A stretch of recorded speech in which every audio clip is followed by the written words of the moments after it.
Bonjour et bienvenue dans Regard sur une histoire de Vision Times. Je suis Anne. Le mariage, destin ou hasard? Regardons de plus près cette théorie du destin.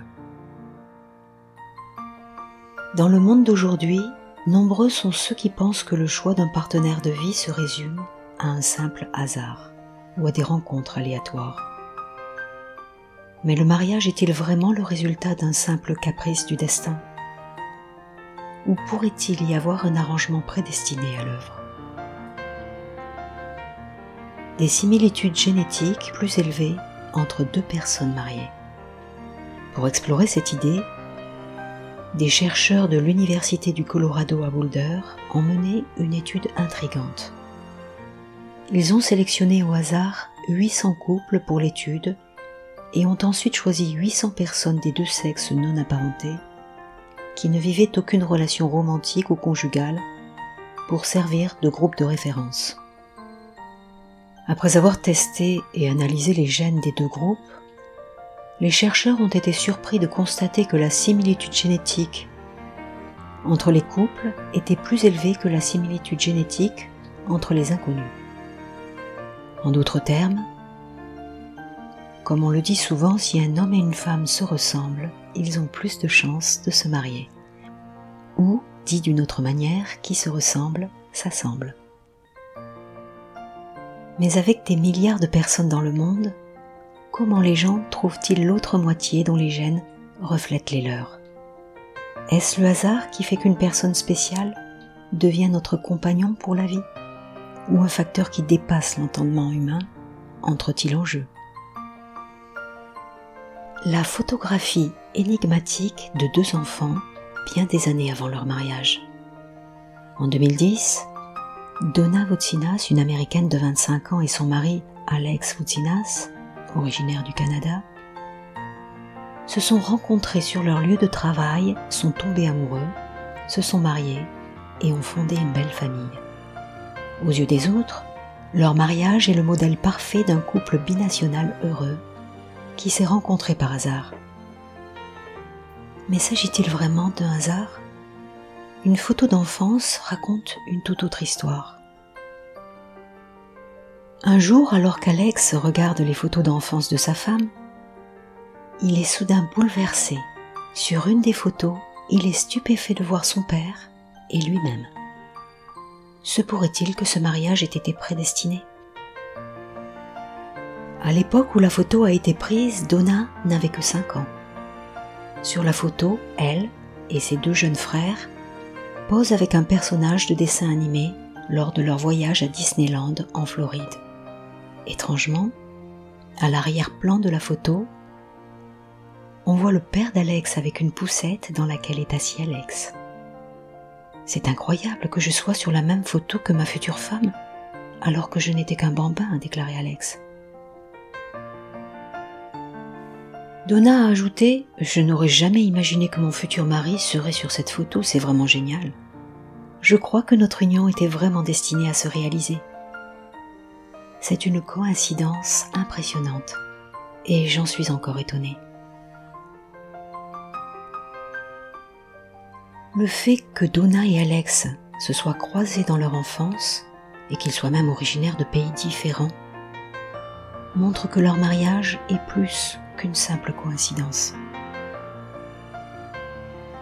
Bien que de nombreuses personnes soient intriguées d'entendre une histoire aussi étrange, elles peuvent encore penser qu'il ne s'agit que d'une simple coïncidence. Cependant, pour certains chercheurs qui étudient la réincarnation et la régression dans les vies antérieures, les soi-disant rencontres fortuites de la vie sont en fait le fruit du destin. Et ce lien karmique s'étend au-delà de cette vie. Le mariage résulte-t-il d'une coïncidence ou d'un lien karmique?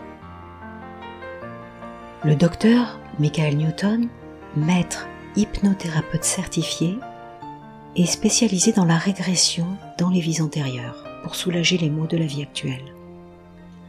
Il décrit un espace qui ressemble à une bibliothèque. Après le décès d'une personne, celle-ci se rend dans cet espace semblable à une bibliothèque pour étudier son livre de vie, qui est une sorte d'enregistrement visuel de sa vie pendant qu'elle était dans le monde.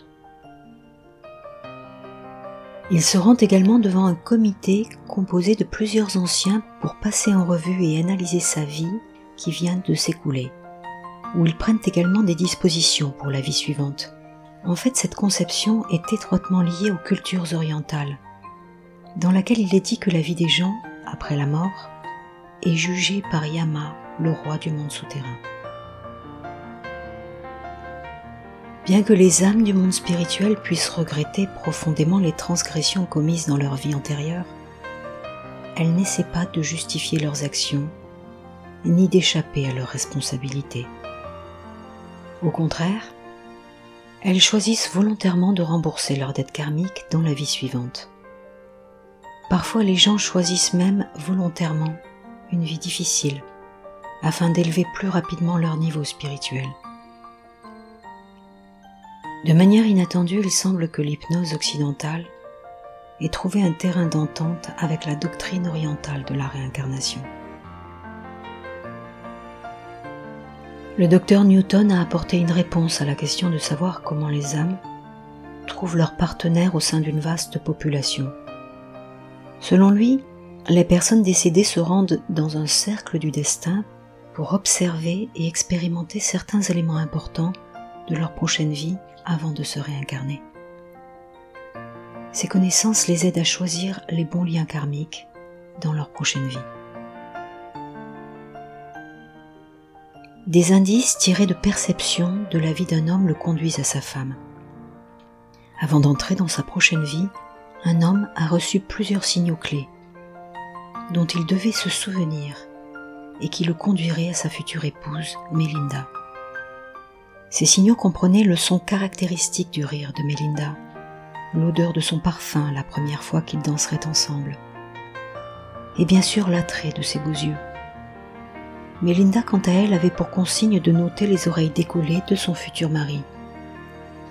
Ses pas de danse maladroits qui l'amèneraient invariablement à lui marcher sur le pied, et le sentiment qu'ils partageraient pendant leur danse ensemble.